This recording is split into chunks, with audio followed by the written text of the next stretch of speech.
इस वीडियो में हम लोग देखने वाले हैं कि मीन को जो है एज्यूम्ड मीन मेथड से कैसे फाइंड आउट करते हैं। सबसे पहले आपको पता होना चाहिए कि मीन बोले जाए या एवरेज वैल्यू बोला जाए या अर्थमेटिक मीन बोला जाए, सबका मतलब जो है सेम ही होता है। और इसका जो बेसिक फॉर्मूला होता है वो क्या होता है, sum of observations by number of observations. लेकिन जब डाटा बढ़ने लगता है, जब डाटा ग्रुप करके दिया हुआ रहता है, तो उसके बाद हम लोग जो है मेथड का यूज करते हैं मीन को फाइंड आउट करने के लिए। जैसे कि डायरेक्ट मेथड आता, फिर आपका एज्यूम्ड मीन मेथड आता, फिर आपका जो है स्टेप डेविएशन मेथड आता। फिलहाल इस वीडियो में हम जो है एज्यूम्ड मीन मेथड के बारे में बात करने वाले हैं और ये भी आपको बताएंगे कि आखिर एज्यूम्ड मीन मेथड जो है यूज क्यों करते हैं, इसका फायदा क्या है। तो देखिए, इससे पहले जो है डायरेक्ट मेथड के बारे में आपको जानकारी होना चाहिए। अगर आप डायरेक्ट मेथड नहीं जानते तो इस वीडियो के डिस्क्रिप्शन में जाइएगा तो आपको डायरेक्ट मेथड के बारे में पता चल जाएगा। या इसके बाद एक मेथड आता है स्टेप डेविएशन मेथड, उसके बारे में भी जानना चाहते हैं तो इसी वीडियो के डिस्क्रिप्शन में उसका भी लिंक आपको मिल जाएगा। तो यहाँ पे देखिए कि जो डायरेक्ट मेथड होता है उसमें मीन के लिए फॉर्मूला क्या होता है, तो sigma x I F I by क्या होता है, तो सिग्मा एफ आई होता है। समझ रहे ना। कभी कभी क्या होता है कि क्वेश्चन में बोलता है मीन फाइंड आउट करने के लिए, तो आप मेथड भी लिख देता है कि आप डायरेक्ट मेथड से बनाइए या एज्यूम्ड मीन मेथड से बनाइए या स्टेप डेविएशन मेथड से बनाइए। और कभी कभी क्या होता है कि ये डिसीजन आपके ऊपर छोड़ दिया जाता है कि आपको तीनों में जो मेथड मर्जी करता है उसका यूज करके जो है आप मीन को फाइंड आउट कर सकते हैं। तो आप तीनों में किसी भी मेथड का यूज करेंगे तो आंसर जो है थोड़ा बहुत डिफरेंट आता है। तो स्टैटिस्टिक्स में डाटा ऐसे भी ऑन एवरेज होता है तो उतना चलता है, उससे कोई दिक्कत नहीं है। अब यहाँ पे होता क्या है कि जैसे मान लेते हैं कि एक्स आई और एफ आई का प्रोडक्ट जो है बड़ा आने लगा, ज्यादा बड़ा बड़ा वैल्यू आ रहा, उस सिचुएशन में इसका जब सम निकालेंगे तो वो भी बड़ा आएगा। तो उस सिचुएशन में जो है हम लोग डायरेक्ट मेथड का यूज नहीं करके जो है एज्यूम्ड मीन मेथड का यूज करते हैं। कभी कभी क्या होता है कि कैलकुलेशन एज्यूम्ड मीन मेथड से भी बड़ा होने लगता है, तो इसके बाद एक और मेथड आता है आपका स्टेप डेविएशन मेथड, उसका यूज करते हैं। तो कुल मिलाकर के जो है मीन को हम लोग तीन मेथड से फाइंड आउट करते हैं। इसमें एक आपका जो है डायरेक्ट मेथड हो गया, एक आपका एज्यूम्ड मीन मेथड हो गया और एक आपका क्या हुआ, स्टेप डेविएशन मेथड हो गया। समझ रहे ना। क्लास 10 तक जो है यही तीन मेथड आपको पढ़ना है। तो डायरेक्ट और आपको स्टेप चाहिए तो इस वीडियो के डिस्क्रिप्शन में जाइए। फिलहाल इस वीडियो में हम जो है एज्यूम्ड मीन मेथड के ऊपर चर्चा करने वाले हैं। तो सबसे पहले इसका हम फॉर्मूला बताएंगे और इसके बाद इस पे कुछ एग्जांपल्स बताएंगे इसी वीडियो में, ताकि आपको कहीं से कोई दिक्कत ना हो। और आपको क्या करना है कि वीडियो देख लेने के बाद जो है कुछ प्रैक्टिस कर लेना, ताकि आपका कॉन्फिडेंस जो है तुरंत बन जाए। तो एज्यूम्ड मीन मेथड में क्या होता है कि जो मीन होता है यानी एक्स बार होता है, इसके लिए फॉर्मूला होता है A plus sigma F I D I by N. इस एन का मतलब समझना है कि सिग्मा एफ आई होता है। यहाँ पे जो एन दिखाई दे रहा, यहाँ लिख सकते हैं वेयर, ये जो एन दिखाई दे रहा इस एन को क्या समझना, तो सिग्मा एफ आई समझना। और यहाँ पे जो डी आई दिखाई दे रहा इस डी आई को क्या समझना, तो एक्स आई माइनस ए समझना। अब आपको समझ में नहीं आ रहा होगा कि ए है क्या, तो यही ए जो है एज्यूम्ड मीन है। हम बताएंगे, बस आप देखते रहिए, एज्यूम्ड मीन है। एक बार फिर से देखिए, यहाँ पे जो है एक्स बार के लिए क्या फॉर्मूला, तो A plus sigma F I D I by N. Sigma F I D I का मतलब आप समझ रहे हैं कि एफ आई डी आई का एक हमको कॉलम तैयार करना होगा, उसमें सबका जो सम करेंगे वही हमारा सिग्मा एफ आई डी आई होगा। बाकी एन जो दिखाई दे रहा है इसका मतलब होगा सिग्मा एफ आई, यानी पूरे फ्रीक्वेंसी का जो सम होगा वही आपका एन हो जाएगा। डी आई निकालने के लिए क्या फॉर्मूला यूज करेंगे, तो x I minus A. X आई का मतलब क्लास मार्क होता है, यानी इसका फॉर्मूला होता है lower limit plus upper limit by 2। यहाँ पे जो ए दिखाई दे रहा है इस ए का मतलब होता है एज्यूम्ड मीन, यानी इस मेथड को फॉलो करने के लिए जो है खुद से हमको एक मीन मानना पड़ता है और उसके बाद हम लोग आगे बढ़ते हैं, देन इसका आंसर फाइंड आउट करते हैं। आपको एक चीज शुरू में भी हम बताएं कि स्टैटिस्टिकल डाटा जो है 100% एग्जैक्ट नहीं होता। अगर आप इस मेथड से किसी क्वेश्चन को बनाते हैं और आपका आंसर में जो है थोड़ा बहुत का डिफरेंस आता तो उतना चलेगा। अगर एग्जैक्ट आ जाता तो अच्छा बात है, कहीं कहीं थोड़ा बहुत डिफरेंस आ जाता तो भी कोई दिक्कत नहीं है, बस आपका कैलकुलेशन जो है प्रॉपर होना चाहिए। अब आइए विशेष इस पे क्वेश्चन देखते हैं, तब आपको समझ में आएगा। तो यहाँ पे देखिए क्वेश्चन दिया हुआ कि find the mean of the following frequency distribution using the assumed mean method. यहाँ पे क्लास दिया हुआ कि 100 to 120, फिर 120 to 140, 140 to 160, 160 to 180, 180 to 200। यहाँ पे सबका जो है कॉरेस्पॉन्डिंग फ्रीक्वेंसी दिया हुआ, समझ रहे ना। इसमें एक्स्ट्रा में हम लोग को काम क्या करना होगा, तो एक्स्ट्रा में हम लोग को क्लास मार्क निकालना होगा और एक टेबल जो है डी आई के लिए तैयार करना होगा एक्स आई माइनस ए करके। तो आइए इस पूरे कॉलम को जो है हम वर्टिकल में कन्वर्ट करते हैं और इसके बाद प्रोसेस आगे करते हैं। कंसंट्रेट होकर देखिएगा। तो इसके लिए थोड़ा स्पेस चाहिए और इस क्वेश्चन के बाद एक क्वेश्चन और भी बताएंगे ताकि आपका कॉन्फिडेंस एकदम बढ़िया से हो जाए और इस टाइप का क्वेश्चन आप बनाए तो क्वेश्चन आपसे फंसे नहीं। इसको सेलेक्ट करके थोड़ा सा हम स्पेस लेने के लिए जो है इसको हम साइड करते हैं, ठीक है, यहाँ पे साइड करते हैं। अब आते हैं, देखिएगा इधर क्वेश्चन में लिखेंगे सॉल्यूशन वी हैव, सबसे पहले सभी डाटा को जो है वर्टिकल कॉलम में हम तैयार कर देते हैं। देखिए यहाँ पे हम डाटा लेते हैं,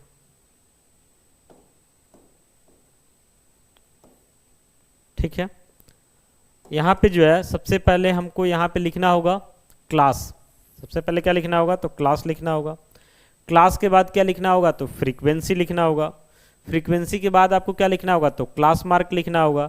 और यहाँ पे जो है आपका जो एक DI का टेबल तैयार होगा, समझ रहे ना। समझिए कि एक बार फिर से देखिए, यहाँ पे जो है क्लास हो जाएगा, यहाँ पे फ्रीक्वेंसी हो जाएगा, यहाँ पे आपका क्लास मार्क यानी कि XI हो जाएगा, यहाँ पे एक DI का टेबल तैयार होगा। अभी एक और चाहिए, एक और इसलिए चाहिए कि DI के बाद जो है आपको एक बार जो है प्रोडक्ट भी करना है, समझ रहे ना। किसका प्रोडक्ट करना है, तो देखिए यहाँ पे पीछे एक बार देखिए, यहाँ पे प्रोडक्ट करना है ना FIDI का, तो एक टेबल जो है उसके लिए भी बना करके रखेंगे। तो कुल मिला करके 5 वर्टिकल लाइन इसमें तैयार हो जाता है। अब देखिए सबसे ऊपर जो है यहाँ पे पहले हम सबको एक बार मेंशन कर देते हैं इसमें कौन कहाँ क्या रहने वाला। तो यहाँ पे रहेगा क्लास, जो कि आपके क्वेश्चन में दिया हुआ। यहाँ पे क्या रहेगा, फ्रीक्वेंसी, ये भी आपके क्वेश्चन में दिया रहेगा। यहाँ पे आपको क्या कर देना, तो यहाँ पे आपको XI लिखना है यानी कि क्लास मार्क लिखना है, समझ रहे ना। इसके बाद यहाँ पे आपको क्या लिखना है, तो यहाँ पे आपको DI लिखना है, ठीक है। और यहाँ पे आपको क्या करना है, तो FIDI लिखना है यानी फ्रीक्वेंसी, और DI का क्या रहेगा, तो प्रोडक्ट रहेगा, कोई दिक्कत नहीं है। अब यहाँ पे देखते हैं कितना डाटा, तो 1 2 3 4 5 डाटा।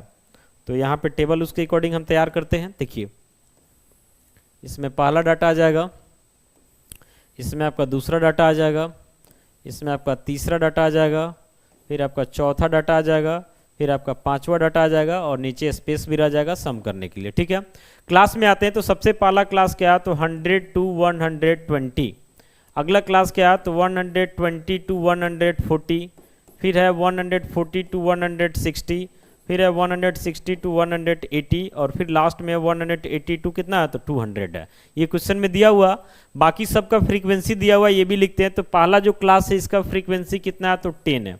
अगले क्लास का फ्रीक्वेंसी कितना है, तो 20 है। इसके बाद वाले का फ्रीक्वेंसी क्या है, तो 30 है। इसके बाद वाले का फ्रीक्वेंसी क्या है, तो 15 है। और इसके बाद वाले का फ्रीक्वेंसी क्या है, तो 5 है। ये सब पूरा कंसंट्रेट होकर के लिखना है, क्योंकि थोड़ा भी इधर उधर हो जाएगा तो समझिए सारा मेहनत आपका बेकार हो जाएगा। अब यहाँ पे क्या लिखना है, तो XI लिखना है। XI का मतलब क्लास मार्क होता है। तो डाटा देख रहे हैं ना कंटिन्यूअस फॉर्म में, जैसे 100 to 120, तो देख रहे हैं अगला 120 to 140, फिर 140 to 160, एकदम कंटिन्यूअस डाटा जा रहा है। तो क्लास मार्क के लिए आपको पता होगा फॉर्मूला होता है lower limit plus upper limit by 2। तो ये दोनों को जोड़ दीजिएगा तो कितना आएगा, तो 220 बाई 2 कर देंगे यानी 110, इसका क्लास मार्क आ गया।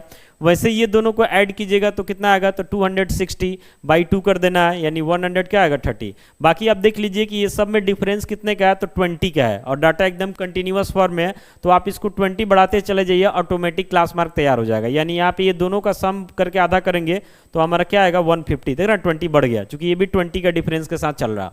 अगला जो है क्या हो जाएगा, तो 170, और अगला क्या हो जाएगा, तो 190। यानी ऐसा समझना है कि दोनों को जोड़ रहे हैं, बाई 2 कर रहे हैं, जो आया उसको हम लिख दिए।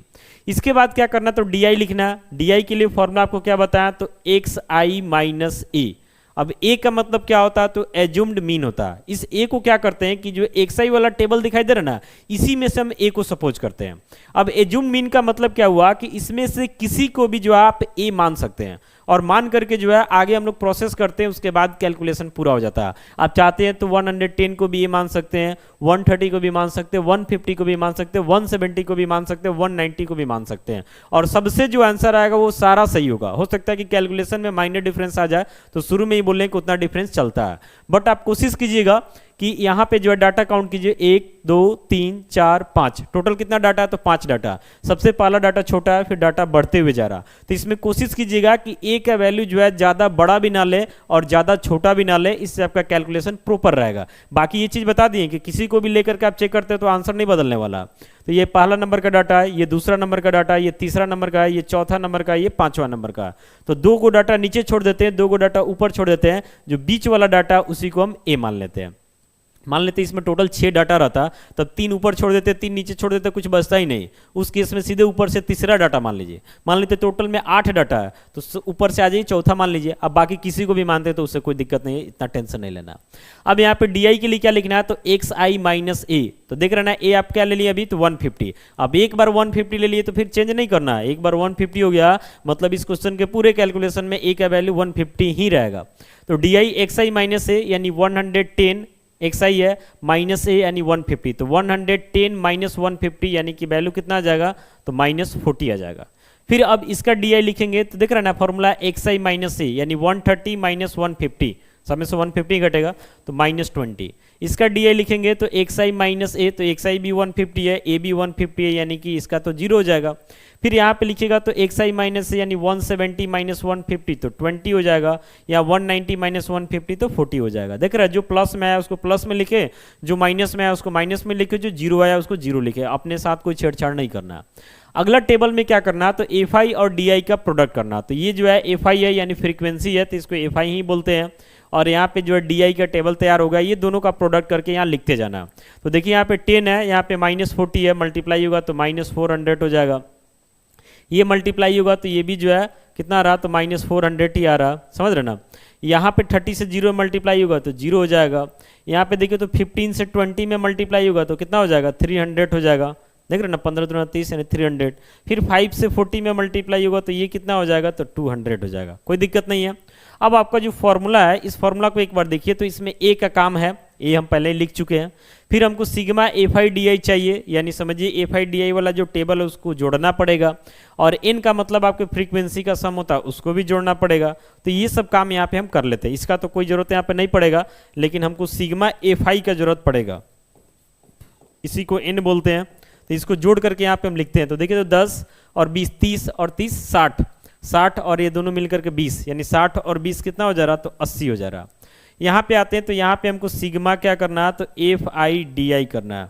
ये सबका कोई काम नहीं है, यहाँ भी कोई काम नहीं है, ठीक है।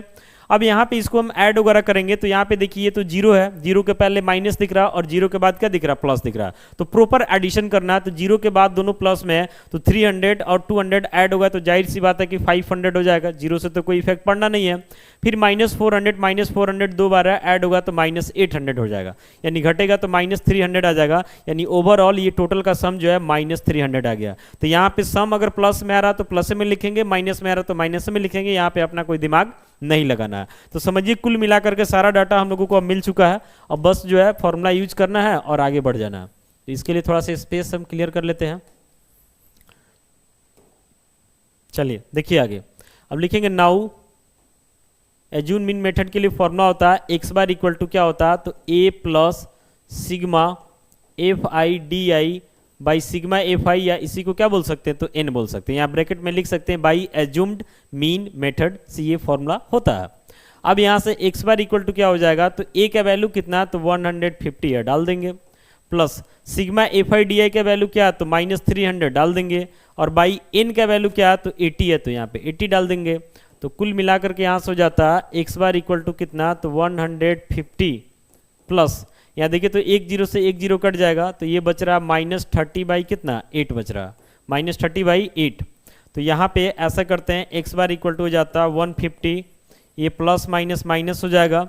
8 से अगर आप इसको डिवाइड करते हैं, ये कुछ नहीं यहाँ पे, 8 से जो है अगर आप 30 को डिवाइड करते हैं, 8 से जो है आप किसको डिवाइड करते हैं, 30 को डिवाइड करते हैं। तो 30 को 8 से डिवाइड कीजिएगा तो 8 3 जा कितना 24। अगर यहाँ पे 6 बच जा रहा, डिसमल लेते तो 0, 8 6 48, 8 7 56, 56, फिर 4 0, तो 8 5 जा कितना हो जाएगा, 8 5 जा 40 हो जाएगा। पूरा तो कट गया तो 3.75 आ रहा, इसका कितना रहा, तो 3.75। अब इसमें से माइनस कर लेते हैं तो एक्स बार आपका कितना हो जाएगा, तो यहाँ पे समझिए पहले सीधे 4 निकाल लीजिए तो कितना हो रहा, तो 146। तो यहाँ पे लिखिए 146.25, आप इसको ऐड कर दीजिएगा 3.75, तो यहाँ से हो जाएगा 147, जैसे था वैसे फिर आ जाएगा। तो यही जो है आपका मीन हो जाएगा, समझ रहे ना। यानी फिलहाल जो है हम लोगों को मीन क्या मिला, तो यहाँ पे देख लिए कि इस प्रोसेस को लेके आगे बढ़े तो मीन आपका 146 पॉइंट क्या मिला, तो 25 मिला। ये आपके जो है क्वेश्चन नंबर 1 का सोल्यूशन हो गया। एक क्वेश्चन और देखते हैं, उसके बाद देखिए आपका एक एक डाउट क्लियर हो जाएगा। देखिए यहाँ पे क्वेश्चन दिया हुआ इसका मीन जो है हम लोग को फाइंड आउट करना है किस मेथड से, तो एज्यूम्ड मीन मेथड से ही इसका मीन भी फाइंड आउट करना है। देखिए पहले इसको छोटा कर लेते हैं ताकि स्पेस मिल जाए, ठीक है। अब बढ़ते हैं आगे, आगे बढ़ते हैं यहाँ पे, ठीक है। एग्जाम में जो है ना एज्यूम मीन मेथड बोलता है तभी हम लोग प्रोसेस करते हैं, अदरवाइज जो है डायरेक्ट मेथड से आप आराम से बना सकते हैं। थोड़ा लेंदी पड़ेगा बट हो जाएगा। तो यहाँ पे जो है पहला कॉलम हो गया, ये दूसरा हो गया, ठीक है, ये तीसरा हो गया, टोटल 5 चाहिए हम लोग को, फिर इसमें 2 हो गया, यानी 5 कॉलम हो गया, ठीक है। इसके बाद सबसे ऊपर तो हम तो लिख देंगे जो जो डाटा हमको चाहिए। इसके बाद इसमें कितना डाटा, 1 2 3 4 5 6 है, उतना तैयार कर लेते हैं। ये आपका पहला हो गया, यहाँ पे आपका क्या हो गया, दूसरा हो गया, यहाँ पे आपका क्या हो गया, तीसरा हो गया, चौथा हो गया, पांचवा हो गया, छठा हो गया, और नीचे ऐड वगैरह करने के लिए स्पेस रख लेते हैं। तो यहाँ पे हम लिखेंगे मार्क्स, क्या लिखेंगे, मार्क्स, जो कि क्वेश्चन में दिया हुआ। यहाँ पे क्या हो जाएगा, नंबर ऑफ स्टूडेंट यानी फ्रीक्वेंसी यानी FI हो जाएगा। यहाँ पे आपको XI लिखना है, यहाँ पे आपको DI लिखना है, कैसे, तो XI माइनस A करके जैसे पीछे लिखे थे। और यहाँ जो है आपके FI और DI का क्या रहेगा, प्रोडक्ट रहेगा। अब मार्क्स जो है पहला वाला मार्क्स क्या दिया हुआ, तो 0 to 10, अगला क्या है, तो 10 to 20 है, फिर 20 to क्या है, 30 है, 30 to क्या है, 40 है, फिर आपका 40 to 50 है, 50 to क्या है, 60 है। लास्ट डाटा यही है, 60 तक है। पहले वाले का फ्रीक्वेंसी 12 है, फिर इसके बाद 18 है, फिर यहाँ पे क्या है 27 है, फिर आपका क्या है 20 है, फिर आपका क्या है 17 है, और फिर आपका क्या है तो 6 है। एक बार कैच कर लेते हैं, फिर से इसको मैच कर लेते हैं, सॉरी। तो 12 हो गया, 18 हो गया, 27 हो गया, 20 हो गया, 17 हो गया, 6 हो गया। अब XI का मतलब आपको पता है कि lower limit plus upper limit by 2 करके निकालते हैं। तो 0 + 10 यानी कि 10/2 यानी कि 5 आ जाएगा। फिर ऐसे यहाँ ऐड कीजिएगा तो 30/2 यानी 15। तो देख रहे हैं कि डाटा कंटिन्यूअस में सब में 10 का डिफरेंस जा रहा है, यानी क्लास साइज 10 का है तो इसको 10 बढ़ाते चलिएगा, ऑटोमेटिक लिखा जाएगा। तो यहाँ 25, 35, 45 और यहाँ पे कितना हो जाएगा, तो 55 हो जाएगा। अब हमको DI के टेबल तैयार करना है, तो इसके लिए फॉर्मूला क्या, तो XI माइनस A। आपको बताएं इसमें से किसी को भी A मान सकते हैं। यहाँ पे देख रहे हैं कि कोशिश करना कि ज़्यादा बड़ा भी ना ले, ज़्यादा छोटा भी ना ले। तो 1 2 3 4 5 6 टोटल 6 डाटा है। तो क्या कीजिए कि उस सिचुएशन में ऊपर से तीसरा नंबर पे आप आ जाइए। मान लेते हैं 8 डाटा रहता तो ऊपर से चौथा नंबर पे आ जाते हैं। 9 डाटा रहता 4 ऊपर छाट देंगे, 4 नीचे छाट देंगे, 5वां नंबर पे आ जाएंगे। बाकी किसी को लेते तो दिक्कत तो है नहीं, शुरू में बोले हैं, बस आंसर में थोड़ा डिफरेंस आएगा, उतना चलता है।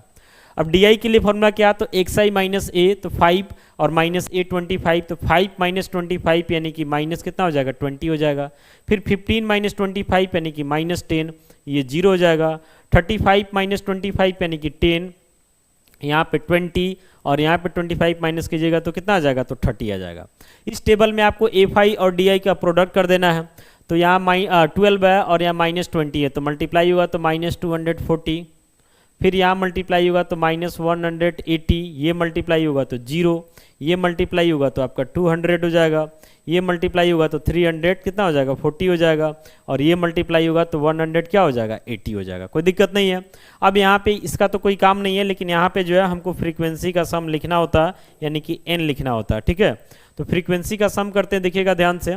यहाँ 12 है और 18 है, प्रॉपर तरीका से हम जोड़ते हैं तो 18 2 20 और 10 30 हो जा रहा है, ये दोनों मिलकर 30, समझिए, इसको जोड़ ली, इसको जोड़ ली, 30 और 20 कितना हो जा रहा है, 50 हो जा रहा है, 50। और ये दोनों को अगर आप लेते हैं तो 23, ये दोनों को लेते हैं तो 23 और यहाँ से ये 27, तो 23 और 27 कितना हो जाएगा आपका, तो 30 2 50, फिर ये हो जा रहा है ना, एक बार फिर से देखते हैं, 23 यहाँ से 30 50 ये हो जा रहा है, 50 यानी टोटल जो है 100 हो जा रहा है, ठीक है। यहाँ पे क्या करते हैं, इसको छोड़ देते हैं, इसको भी छोड़ देते हैं। यहाँ पे आपको करना है सिग्मा FI DI, यानी इस पूरे का सम को हम यहाँ पे लिखेंगे, ठीक है, पूरे के सम को हम यहाँ पे लिखने वाले हैं। तो यहाँ पे देखिए कि माइनस वाला एक साथ रहेगा, तो ये 0 0 ऐड होकर 0, 4 और 8 ऐड होकर के कितना 12, कैरी 1 2 1 3 और 1 4, यानी -420 आ रहा, माइनस कितना आ रहा 420। यहाँ पे देखिए कि ये तीनों प्लस में है, तो इसको ऐड करते हैं तो कितना हो जाएगा, 0 0 0 यानी 0 हो जा रहा, फिर 0 4 और 8 12, कैरी 1 2 3 5 1 6 1 7 यानी 700। तो ये प्लस में है और एक इसमें है तो माइनस में है। तो 720 से 420 घट जाएगा तो कितना आ जाएगा आपका 0, फिर यहाँ पे 0, फिर यहाँ पे कितना आ जाएगा 3, यानी 300 आ जा रहा। कुल मिलाकर के यहाँ पे जो डाटा आया, ये डाटा कितना आया तो 300 आया। कोई दिक्कत नहीं है, बढ़ते हैं आगे। अब तो इसके बाद सीधे फॉर्मूला यूज करना है आपको। देखिए अब आते हैं आगे। तो एज्यूम मीन मेथड से जो मीन निकालते हैं उसके लिए फॉर्मूला है, यानी x bar equal to a plus sigma क्या, तो sigma F I D I by N. N का मतलब सिग्मा एफ आई को इंडिकेट करता। तो एक्स बार इक्वल टू क्या हो जाएगा, तो ए हम लोग सपोज किए हुए 25 plus sigma F I D आई कितना हो जाएगा तो 300 और एन यानी कि सिग्मा एफ आई, तो इसका वैल्यू कितना 100 है, इससे 3 बार में कट जाएगा। तो एक्स बार इक्वल टू कितना हो जाएगा तो 25 प्लस 3 यानी एक्स बार, यानी कि मीन आपका कितना आ गया तो 28 आ गया। यही आपका आंसर हो जाएगा। अगर मान लेते कि यहाँ पे कोई यूनिट वगैरह दिया हुआ जैसे सेंटीमीटर, केजी, मीटर, ऐसा कुछ यूनिट दिया हुआ तो आंसर में यूनिट लगा देना, और नहीं दिया हुआ तो नहीं लगाना। तो इस वीडियो में कुल मिलाकर के हम लोग देखें कि एज्यूम्ड मीन मेथड से जो है अर्थमेटिक मीन को कैसे फाइंड आउट करते हैं, और उम्मीद करते हैं आपको समझ में आ गया होगा। बाकी आपको कुछ प्रैक्टिस कर लेना, अगर कोई डाउट हो तो आप कमेंट में पूछ सकते हैं। मिलते हैं ऐसे अगली वीडियो के साथ। Thank you.